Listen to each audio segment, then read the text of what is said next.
latest episode of My Life as a Critic. I am professional film critic Sean Patrick, and on this show, I look back on my own work in terms of reviewing movies and critique myself and take another look at the movies that I've reviewed over, 20 years of being a critic, either on the internet or on the radio.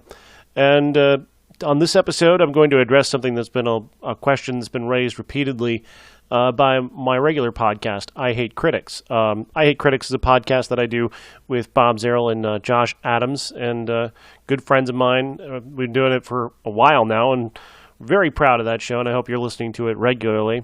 But on the show, if you're a regular listener, you're pretty well aware of my aversion to the work of Adam Sandler. I have criticized Adam Sandler quite heavily on that show, to the point where it's kind of a running gag about it being an almost personal vendetta, how much I despise Adam Sandler. Reality is that I don't despise Adam Sandler as a person. I don't know the man. I have no specific angry feelings toward him really at all. I do think that his work in many ways lacks a certain quality, especially his comedies, and that I take issue with as a critic, not as a human being. I don't think he's a bad person. Unlike Eli Roth, who may actually be a bad person based on his work, I think Sandler is actually incredibly talented, and people kind of miss that because, again, it's a kind of a running joke in the show, but I do believe Adam Sandler is incredibly talented. Basically, I base that on the fact that I've seen him be incredibly talented on numerous occasions, whether it's going back to some of his sketch work on SNL or a lot of his work in drama. When he works with a really good director or at least gets a good character, he can actually really do something with it. I based my opinion on Adam Sandler mostly on the majority of his work, which tends to be lazy and slipshod and has a tendency towards the kind of humor that maybe children might find funny if they have no standards. But that is a general criticism of just a lot of the work that he does that he seems to do just to pick up a paycheck or just to kind of entertain himself. Lately, he's just grown bloated and lazy in terms of his budgets and just basically he begins with an idea and then doesn't really do much with that idea. It basically seems to be about employing people. That seems to be his main function in the world, is that Happy Madison gives people jobs, and they have to, in order to keep those people employed, continue to make movies. And if it means just slapping something together based off of kind of a ludicrous premise, then that's what they do. And that's lazy, cynical, and sad. And that does make me, it gives me an aversion to his work. But really what bothers me about Adam Sandler, and what's always bothered me about him, is that I know how talented he is. I've seen him be great in things. There's a movie called Reign Over Me, which isn't a very good movie, but it's directed by a guy named Mike Binder, who gave Sandler a character that is really fantastic. And Sandler takes the opportunity to play this character and as a real challenge, and really goes to a very unique place with it. Now, I'm kind of in a minority on that movie. It's because I really like Sandler's performance, and I hate the movie. And a lot of people hated the movie, but they also hated Sandler, and they thought maybe his performance was too broad or borderline parody. But I found that he grounded that character for me in a real way, that I really felt the performance, I felt the character. He plays a guy who lost his wife and daughter on September 11th, and it sent him into this emotional tailspin that even after, I think it's 4 years in the movie, he still hasn't gotten over it, and he's abandoned everything that everybody ever knew of him. He was before he was kind of an upper middle class professional, and now he's grungy, and he spends his time playing video games, playing the drums, and hiding from the world. I thought the way that Sandler portrayed grief in that film and loss was just beautiful. I mean, to the point of being honestly just harrowing, because you felt so deeply for him, or at least I felt so deeply for that character in that situation. The rest of the movie is utter garbage. Binder apparently has no idea how to edit anything. The movie is way too long. It has ludicrous subplots. He takes Don Cheadle and strands him in the midst of this series of awful ideas. Meanwhile, Sandler is doing incredible work, and it's getting overlooked by the fact that the movie is terrible. obviously, I think I've talked about Punch Drunk Love before and how much I love that performance. That's mostly based off of Paul Thomas Anderson and what he's able to use of Adam Sandler and the Adam Sandler persona, and the way he actually kind of critiques Sandler without actually critiquing him. And the way that impotent rage that Sandler characters have, that usually pays off with rewards with various different rewards in his movies, adoration, ego stroking, whatever. It's critiqued in a very unique way in Punch Drunk Love, and that's more of a director-driven film as opposed to Sandler's performance, which is still very solid and very good. But Reign Over Me is all about how really, truly talented Sandler is and can be. The other one, of course, is Funny People. Funny People is a great movie. Judd Apatow really brings something out of Adam Sandler that few other directors have, and I don't know if it's truly autobiographical. I don't know that he is anything like this character. I don't think so. I think there are elements of this that do play like a realistic portrayal of how Adam Sandler feels about his own work or how people feel about him. But I thought the performance was fascinating because it's not. I thought the performance was fascinating because it's not so much about a character who gets cancer and realizes that he was kind of a self-centered, terrible person and begins to change because of it. It's really about a guy who begins as a self-centered jerk, finds out he has cancer, remains a rather self-centered jerk, thinks he has some kind of revelation, tries to win back his ex, and at the end remains kind of a self-centered jerk. The arc isn't so much him becoming a better person as he becomes a better friend. And the friendship with him and Seth Rogen, Rogen is the adjutant here, that is the actual change in the movie and the actual arc of the Sandler character. He realizes, yes, I'm a self-centered jerk, I'm probably always going to be a self-centered jerk, but I can be a good friend to this guy. And he sees something in me that other people don't. And I like what he sees in me. And that is a significant revelation for that character. And I thought that was a brave thing to play in a movie that is quite long and is expected to be one movie, but actually seems like a bit of another movie. I was really interested in that, and I really liked the way that played, and I really liked the way that Sandler played it. He didn't try and make himself a hero. He didn't try and build up his ego. He didn't try and make that character any better than he was. It could have turned schmaltzy. It could have turned into something where he has this crying revelation about what a bad person he is and how he needs to be more charitable. None of that happens. This is a guy who just grows just ever so much, just enough to be a good friend to the Rogen character. That's his growth. And I thought that is a really great way to play that. And I think a lot of people missed that when they watched that movie. And if you go back and watch Funny People, watching it from that perspective, I think you're going to see a far more interesting movie and a far more interesting performance from Adam Sandler. But we're talking about Sandler here, and I'm talking about how much, I'm talking about my well-known aversion to him. And I'm talking about it because the movie I've decided to take another look at tonight is a movie I think I remember liking called Spanglish. It was directed by James L. Brooks, who is another guy who is kind of like the far better version of Mike Binder. He'd never met an edit in his life that he could make. He doesn't like taking any of the words that he's created and put in characters' mouths. He doesn't like getting rid of any of them. So he lets his movies go on seemingly forever at times, or his dialogue seems to go on forever at times. Now, he happens to be a lot smarter and funnier than a guy like Mike Binder, who, nothing against him, he's just not a very good director. Brooks is a professional, and he's also very witty and smart. And when he's on and can kind of rein in some of his his worst tendencies toward indulging in his own humor, Brooks can be very, very good. And I thought Spanglish was a far better film than most people. Now, I believe the criticisms, and I'm just trying to recall this from memory, there were a lot of people who didn't like the upscale setting. They thought that because the character is the main character, Sandler's character, is so well off and has such a great life that there's not really any actual drama to what's happening in the movie. And I was able to kind of overlook that because I really enjoyed the characters and the dialogue and actually enjoyed Sandler's performance for once, which is, again, kind of a rarity in my watching Adam Sandler movies. But that gets me back to what I'm talking about, is that when Adam Sandler is trying, he's very, very good. And when he's not, it's insulting. because he could be doing this kind of thing regularly. He could be working with good directors and working with good material as much as he wants, but he chooses to slap something together as a product to, I don't know, employ other people, I guess. I'm trying to ascribe a positive to what he does and address what people say. Well, there's always something good to see, and he gives these people jobs, whether it's the people behind the scenes or the people on screen. He's helping his friends get paychecks, or he's helping his employees at Happy Madison get paychecks.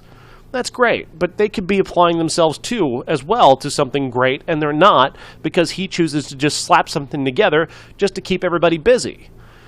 And that's just really sad and unfortunate to me. He could do something great. I've seen him do something great, and that's what bothers me, and that's why it continues to be a running joke about my opinion of Adam Sandler. And people say that I hate him. I don't hate the man. I'm disappointed that he doesn't do the kind of great work that I know he's capable of. He keeps slapping together these utterly trashy things like That's My Boy or Blended, the grown-ups movies, just slapping these things together and getting them into theaters or getting them onto Netflix and just thoughtless and careless and just insulting. And it bothers me that he doesn't do this kind of work all the time, work like he did in Spanglish. Let me take you back to my actual review that I wrote of Spanglish back when it came out. I believe this was in 2005. James L. Brooks is a master of light, funny pop entertainment.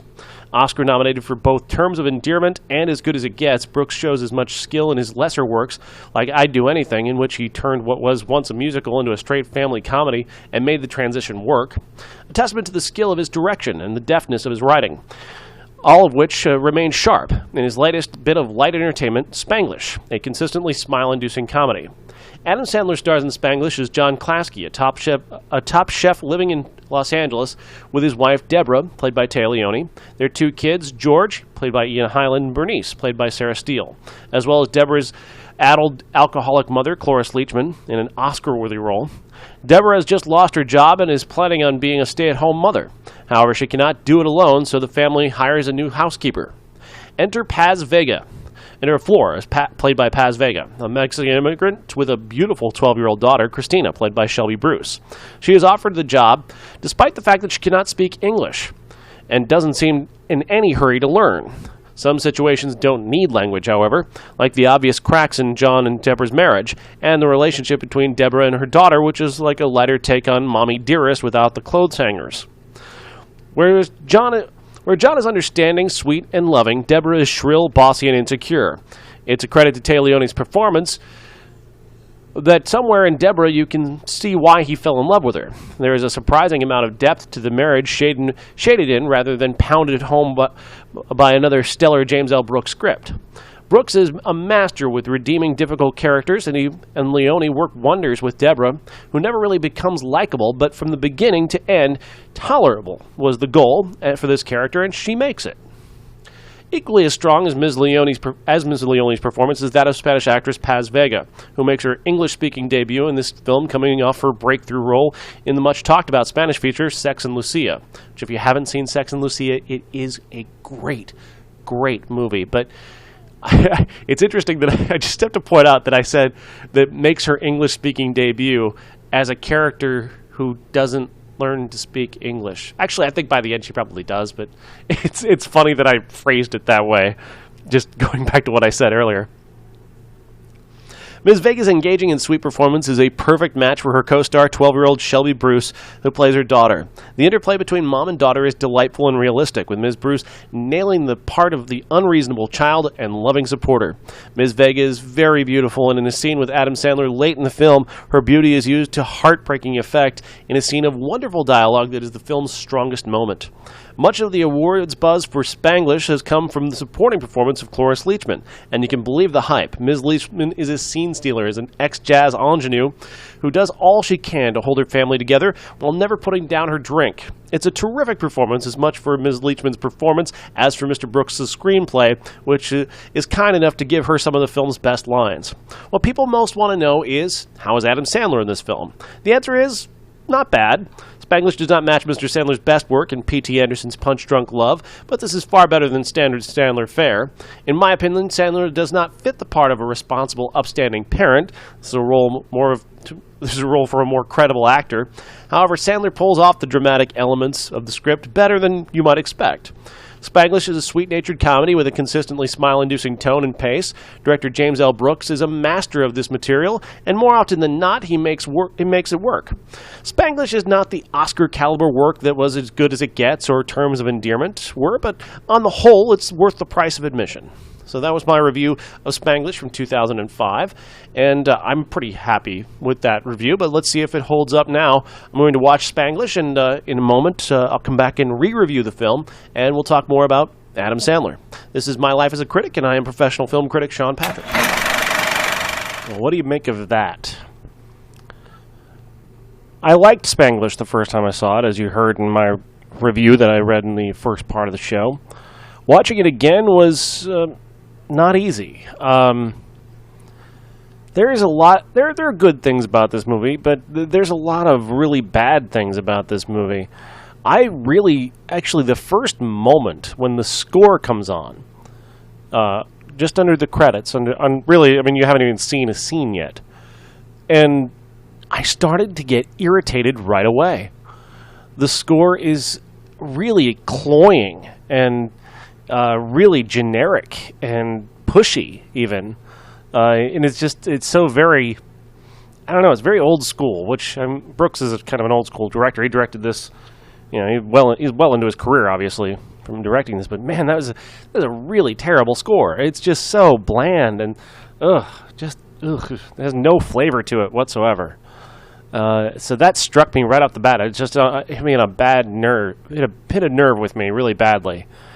Then came the characters and the dialogue and the actions, and again, I had the same experience once there's a voiceover in the film from the daughter, Flora's daughter, Paz Vega's character's daughter, begins narrating the movie, and she's telling this in flashback as her letter to Harvard for her admission, and she admires the most, which is her mother, and she's telling the story of this part of her life that inspired her to become who she is, which is not a terrible framing device for a movie, but and anytime you have to use the level of narration that this movie feels it has to use, it does tend to feel a little bit even more cheap, I guess is the word I'm looking for. Because there's not enough confidence to tell this story without having to fill in the gaps when it comes to narration. Narration, granted, it's relatively sparing in this movie. It's not throughout the entire film, but when it comes and goes, it is a little on the nose. It is a little bit too much, and it's underlining points about these characters that we should be getting from their actions and the way they interact with each other. That's where this drama should come from, not from the narration. And that's not to knock the young lady who's doing the narration, Shelby Bruce, who plays Christina, is the narrator for the story. And it's not to knock. There's nothing wrong with the narration. It's just the fact that there is narration seems to magnify what's wrong with the film, what it's lacking. It's lacking the communication with the audience about this story that it feels the need to fill in. The performance by Adam Sandler has really no bearing on this. Sandler's not terrible in this, and he's also not great. He has a few moments that are really tremendously offbeat, but more often than not, he seems to be let down by the artificiality of Brooks's dialogue. There are great lines in this movie, and James L. Brooks is incredible at crafting lines for his characters, and he has a couple moments where he crafts a couple really great lines for Sandler, but Sandler also just nothing he does feels natural, because the dialogue is so stilted and so, I don't know, it's so reaching for every laugh or every piece of emotion that it can evoke, that it feels really artificial. It feels really forced, and it knocks you out of the movie. You can actually start getting into this movie and starting actually feeling for these characters, but then a line of dialogue will pop up, then you go, oh, people just don't really talk like that. That especially happens a lot to Téa Leoni, who is really, just mistreated by this movie. I read something on Rotten Tomatoes where one critic called the film misogynist, and it's not necessary. That might be going a little far, because this is mostly just a trifle of a film. But there is an almost bullying quality to the way that Téa Leoni's character is treated in this film. She's barely human. And you really don't. On the first try, I went through this movie wanting to sympathize with her. Being a fan of Téa Leoni, I think, helped. But it's been a while since I've seen Téa Leoni in anything. And that goodwill is apparently worn off, because watching it this time, I didn't recognize a human being. She's like some kind of alien built for the convenience of the plot as a almost super villain-like character. She's almost like, if I can get a little too nerdy here, she's like Emperor Palpatine. And the Paz Vega's daughter character, the daughter character is like is like Anakin Skywalker. She's kind of constantly, she's leaning towards this evil because it's whispering in her ear all the time. And she is treated like just this really overarching villain who does all these really horrible things and says all these really horrible things, none of which seem like the actions of an actual rational adult. And that isn't just another thing that just knocks you out of this movie. She is so hateable and not, and really just irredeemable for the most part, yet the film wants you to believe that there's a way to redeem her, and there just really isn't. By the time you get to the end, you realize that for this story to work, for the way that Brooks wants this story to end, the Sandler character has to do something that is really against all of his, any kind of happiness he could want. And really, it's against the happiness of anybody involved here. He has to make a decision in this moment to do something that just doesn't make any sense. And really, just the way that the film plays out. Do I get into spoilers on this show? I get what it doesn't really matter. Do you care if I get into spoilers? If you care, you can shut it off now. But I'm gonna go into spoilers on this because I think I need to discuss this. She cheats on her husband with a real estate guy, Thomas Hayden Church. Why he's there, I have no idea, because he's only in 2 scenes and makes almost zero impression, other than the fact that he's really handsome, and you think it's pretty obvious that she's going to sleep with him. So she does, obviously. We don't see it. It happens off screen, but she's so obviously cheating on her husband, and he's just kind of distracted by work and his daughter, and he doesn't really see it right away. The Cloris Leachman character does see it right away and recognizes it and calls her out on it, even trying to get her to change. But she cheats on her husband. She is just terribly manipulative and rude and just completely over the top. And in her weird sort of villainy, she buys gifts for Paz Vega's daughter. She takes her places without asking. She treats her like more of a daughter than she treats her own daughter. And at a certain point, you're going, why would anyone want to be around this person?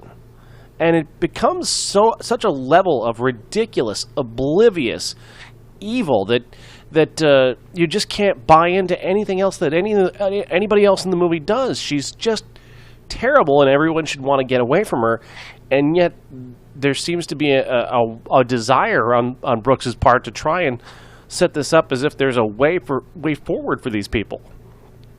And there just isn't. Then, of course, he starts building the relationship between Sandler and Paz Vega to a point where they come off like soulmates who are going to deny themselves their own happiness for what exactly? To preserve the Téa Leoni character? I get that maybe he's doing it for his daughter, but why would you want your daughter around this woman played by Téa Leoni who treats her daughter horribly? She calls her fat. She says it just constantly just diminishes her over and over again. She's struggling in school, and her mother, instead of helping her, tries to help the other daughter, the Paz Vega's daughter, get into school and help her along and buys her stuff and just treats her like the daughter she wishes she had right in front of her own daughter. I mean, it's downright child abuse that Sandler doesn't get this his daughter's the character Bernice out of this situation. And I mean, it really goes to that level of sadistic evil. And the only thing that's supposed, I guess, to rescue the Tia Leone character is Cloris Leachman.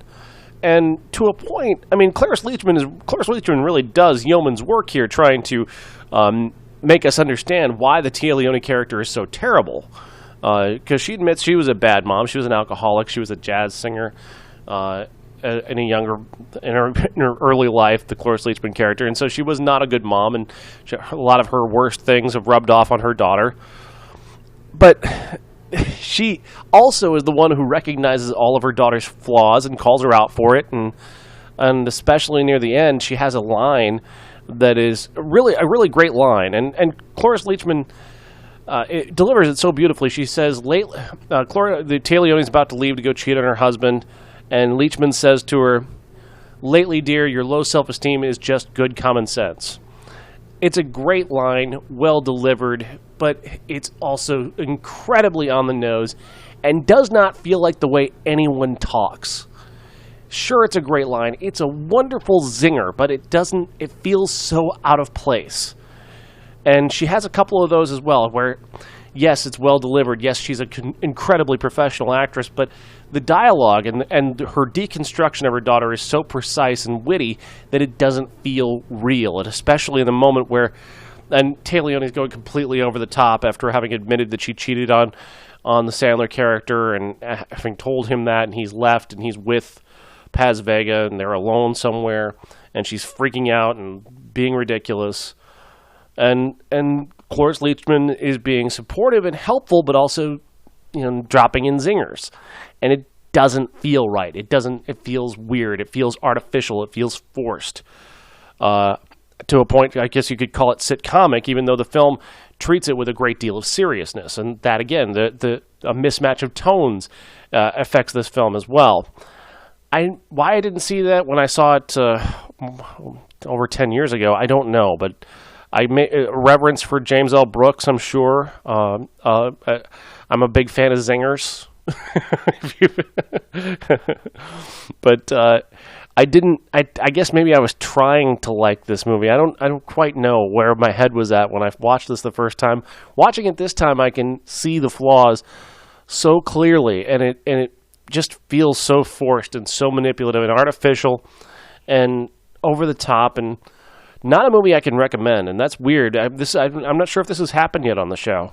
Because even when I talked about my review of Moon, and I said my review of Moon was wrong, it was unfair, my review of Moon, I still came away saying I don't like that movie particularly. I just didn't care for that film. But my review was negative. I was still negative on the movie, even though my review was wrong. My review of this film was... Weirdly, it's not wrong, because, it's a well-written review, and I seem to have expressed some pretty good reasons for liking it at the time, but it does not hold up. You watch this a second time, and you can see the structural failures throughout. You can feel the pushy manipulations and the artificiality of it all. You can definitely sense that when you watch it a second time, and maybe that's why I have not seen Spanglish since the first time I saw it in theaters years ago, but... I come away from this one, I think this might be, even we're 24 episodes in, I think this is the first time I'll come away saying, this is not a good movie, even though I did like it when I first saw it. This is I don't think this has happened yet on the show, so there's that. That's my look back on Spanglish. Thank you. This has been episode, I believe this is 24 of My Life as a Critic. I am professional film critic Sean Patrick.